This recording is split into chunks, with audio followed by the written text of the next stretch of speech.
You woke up last night, somewhere around 2 or 3 in the morning. Your eyes opened.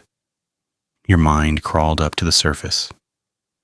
And for a few minutes, maybe longer, you just lay there in the dark. Not fully awake, not sharply conscious. Something softer than that. A strange, warm stillness, like a lake before the sun finds it. And then the dread arrived. Why am I awake? What's wrong with me? How many hours until the alarm? You grabbed your phone. The screen stabbed your eyes. You did the math. You told yourself just fall back asleep. You couldn't, not right away. And when you finally did drift off, the alarm detonated and the day began already cracked open. Here is the thing nobody ever told you. That waking wasn't a glitch. It wasn't your body failing you. It was your body remembering something your civilization spent 140 years teaching you to forget. Before roughly 1880, human beings did not sleep the way you sleep. Not in Europe, not in Asia, not in Africa, not in any culture that's been studied with any real seriousness. The idea that a person should lie down once, fall unconscious quickly, stay that way for 7 or 8 unbroken hours, then jolt awake to an alarm and perform. That idea is not ancient. It is not natural. It is not biological. It is industrial. And the story of how it was forced onto the human species is one of the strangest, least examined transitions in all of modern history. The deeper I went into that story, the more I realized it was never really about sleep. It was about what happens in the dark, when no one is watching, and why that had to stop. Let's start with what we've lost, because what we've lost has a name, and once you know it, you start seeing it everywhere, hiding in plain sight across centuries of writing. First sleep, Henry's second sleep. 2 words. They appear in more than 500 documents stretching from Homer's Odyssey in the 8th century BC all the way through medical texts, court records, personal diaries, novels, and prayer manuals across every century of recorded Western history.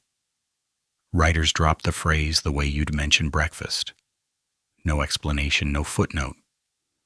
Because everyone already knew what it meant. A historian named Roger E. Kirch at Virginia Tech spent 16 years pulling on this thread. 16 years sifting through archives across Europe and North America, legal records, private letters, literature, medical writings. What he found wasn't a footnote. It was a civilizational pattern. For as far back as documents exist, people went to bed shortly after dark, slept for roughly 4 hours, woke naturally around midnight, spent 1 to 2 hours in a state of quiet wakefulness, and then drifted back into a second sleep that carried them to morning. And that interval between the 2 sleeps, it was not empty. It was not restless. By every account that survives, it was closer to the opposite. People described it as a time of unusual peace. They prayed. They reflected on their dreams, which were reported as extraordinarily vivid at that hour, far more vivid than anything recalled in the morning.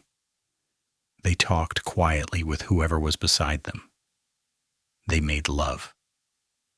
A 16th century French physician actually noted that laborers were more fertile because they engaged in intercourse after the first sleep, when the body had recovered from the day and desire returned with full clarity. Scholars wrote, poets composed, others simply lay in the dark and thought. I want to pause here and ask something that almost never gets asked. What does it actually feel like to lie awake in the middle of the night with zero anxiety about being awake? No clock to check, no hours to count, no machine waiting to scream at you at 6, just conscious in the dark, with nowhere to be and nothing to solve. Because we have an answer to that question, a real, measurable, neurochemical answer. In the early 1990s, a psychiatrist named Thomas Ware at the National Institute of Mental Health ran an experiment that quietly rewrote everything we thought we understood about human sleep. He took a group of healthy volunteers and stripped every source of artificial light from their environment. For 1 month, they lived on 10 hours of light and 14 hours of darkness, roughly approximating the natural winter-night cycle of the pre-industrial world. The first few weeks, the subjects slept enormously, 11 hours a night, as though their bodies were repaying a debt they hadn't known they were carrying. Then by the 4th week, something happened that Ware hadn't anticipated. The subjects began sleeping in 2 distinct phases: 4 hours of deep sleep, then 1 to 2 hours of quiet wakefulness, then 4 more hours of sleep. No one told them to do this. No one suggested it. They had no knowledge of Kirch's research, which hadn't even been published yet. Their bodies just did it, as if the pattern had always been there, suppressed but not destroyed, waiting somewhere in the architecture of the nervous system for the lights to finally go out. But here's what stunned the researchers. During that waking interval, the subjects' brains were producing elevated levels of prolactin, a pituitary hormone associated with deep calm, with the peaceful alertness that monks describe during meditation, with the quiet satisfaction after lovemaking, with the stillness that allows a nursing mother to sit for long stretches in wordless contentment. The subjects weren't simply awake between sleeps. They were in an altered state of consciousness. Ware described it as resembling a meditative state unlike anything observed in normal waking life. Not asleep, not awake the way we mean waking. Something else, something between. A historian finds 500 references to a universal sleep practice buried in the archive.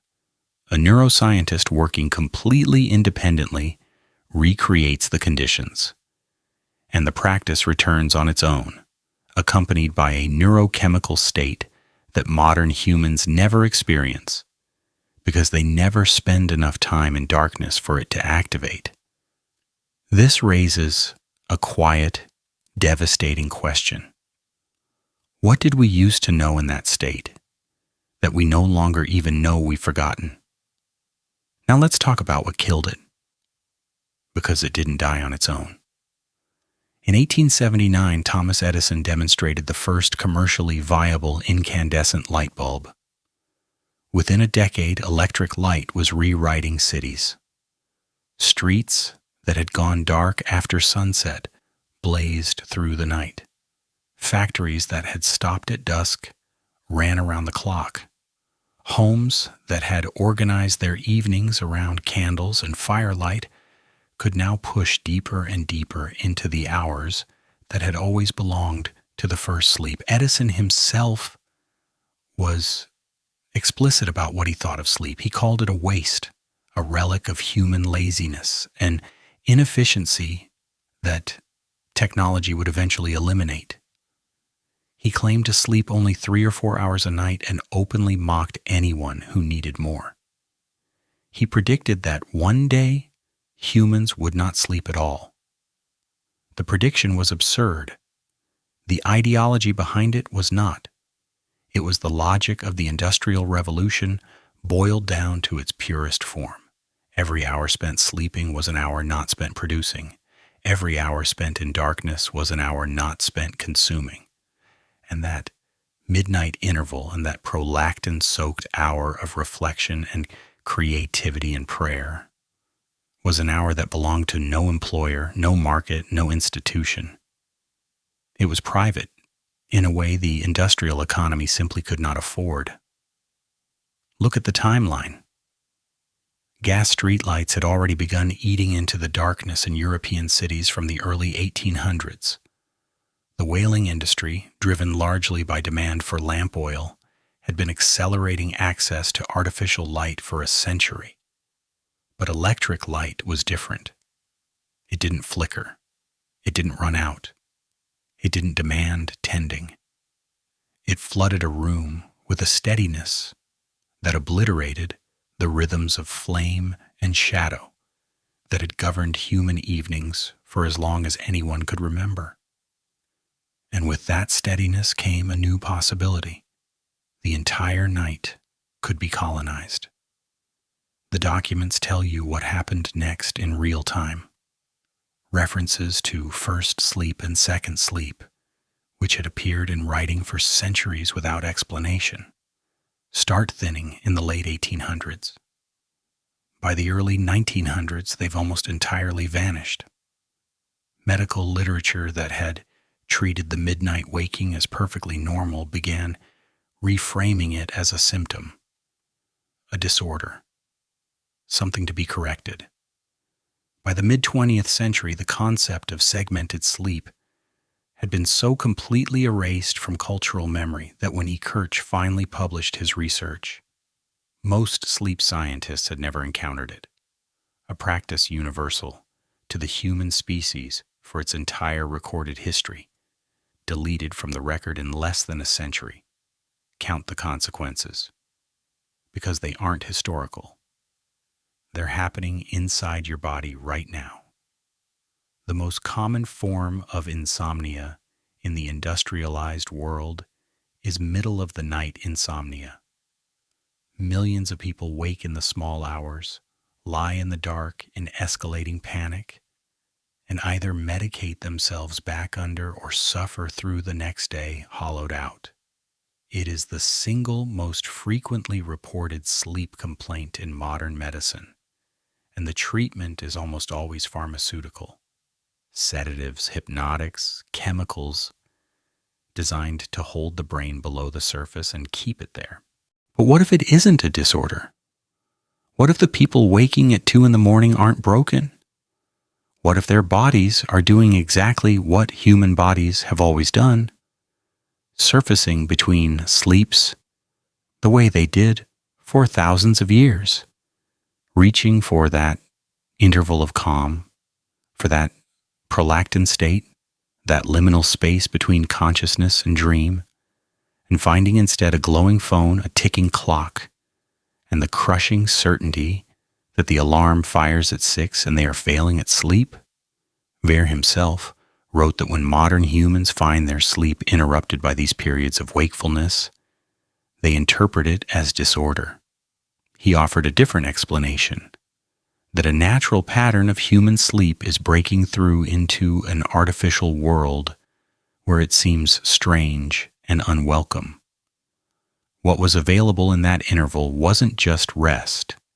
It was access to a neurochemical state the modern brain never enters. Prolactin at levels tied to deep calm and heightened creativity.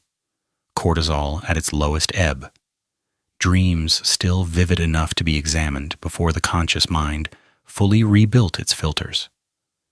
This was the hour when poets wrote, when prayers felt answered, when the membrane between the conscious and unconscious was at its thinnest, when the mind could wander without purpose and without judgment into territory that daylight thinking could never reach. And it was replaced by consolidated sleep, 7 hours of unconsciousness compressed into a single block, bookended by electric light on one side and an alarm on the other. A system designed not for the human body, but for the factory shift, for the office schedule, for a world that needed workers unconscious for a predictable window, and then fully operational the moment the whistle blew. I don't have a complete theory. I have a question that gets louder the deeper I look. Why did a practice documented across every continent, confirmed in the laboratory, embedded in the neurochemistry of the human brain, present in literature from Homer to Dickens, get erased from cultural memory in a single century? Why did the most intimate rhythm of human biology, the way we move through the night, get restructured to serve the needs of an economy rather than the needs of a body? And why does no one ask why we sleep the way we do, as if this way is the only way there ever was? I'll leave you with this. Tonight, or some night soon, you will wake at 2 or 3 in the morning. Your eyes will open. The dark will be waiting. And for a moment, before the dread arrives, before you reach for the phone, before you count the hours, there will be something else. Something quiet, something your body already knows, even if your mind has forgotten it. A stillness that feels like it comes from nowhere. A calm that doesn't match the panic you've been trained to feel. That's the interval. That's the space between the first sleep and the second. That's the door your ancestors walked through every night for 10,000 years, into a room where the mind was soft and the hormones were slow, and the dark was not an enemy, but a country you lived in for an hour before the second sleep carried you back to morning. The door is still there.